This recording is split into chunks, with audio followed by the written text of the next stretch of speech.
Forthwith a change came over the waters, and the serenity became less brilliant but more profound. The old river in its broad reach rested unruffled at the decline of day. After ages of good service done to the race that peopled its banks, spread out in the tranquil dignity of a waterway leading to the uttermost ends of the earth.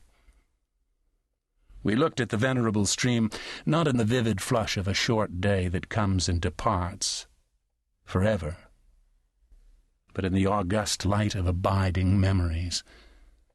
And indeed nothing is easier for a man who has, as the phrase goes, followed the sea with reverence and affection, than to evoke the great spirit of the past upon the lower reaches of the Thames.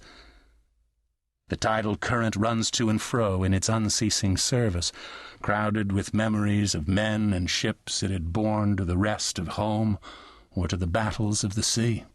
It had known and served all the men of whom the nation is proud, from Sir Francis Drake to Sir John Franklin, knights all titled and untitled, the great knights-errant of the sea.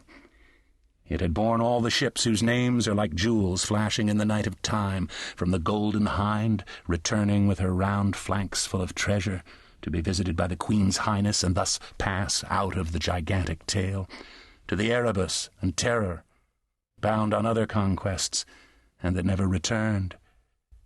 It had known the ships and the men. They had sailed from Deptford, from Greenwich, from Erith. The adventurers and the settlers, king's ships and the ships of men on change, captains, admirals, the dark interlopers of the Eastern trade, and the commissioned generals of East India fleets.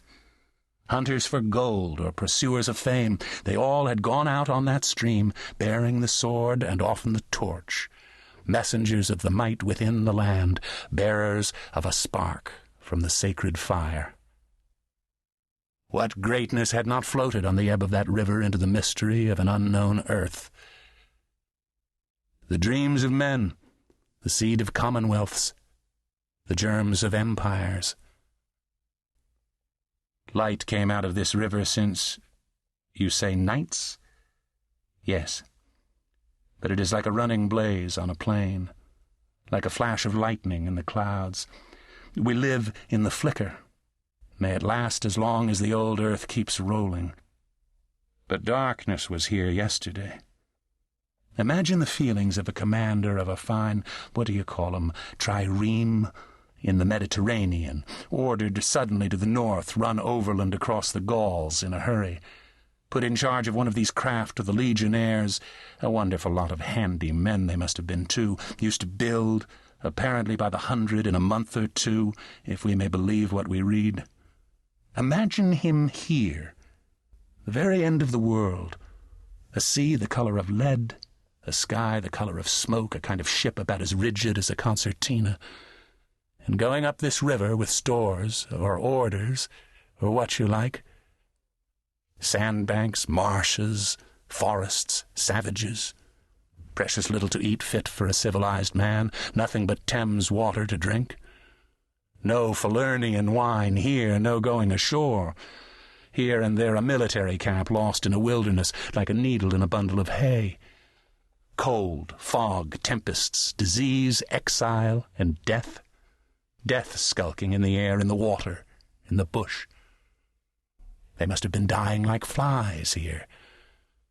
Oh, yes, he did it. Did it very well, too, no doubt, and without thinking much about it either, except afterwards to brag of what he had gone through in his time, perhaps. They were men enough to face the darkness, and perhaps he was cheered by keeping his eye on a chance of promotion to the fleet of Ravenna by and by, if he had good friends in Rome and survived the awful climate. Or think of a decent young citizen in a toga, perhaps too much dice, you know, coming out here in the train of some prefect or tax-gatherer or trader even to mend his fortunes, land in a swamp, march through the woods, and in some inland post feel the savagery, the utter savagery, had closed round him. All that mysterious life of the wilderness that stirs in the forest, in the jungles, in the hearts of wild men.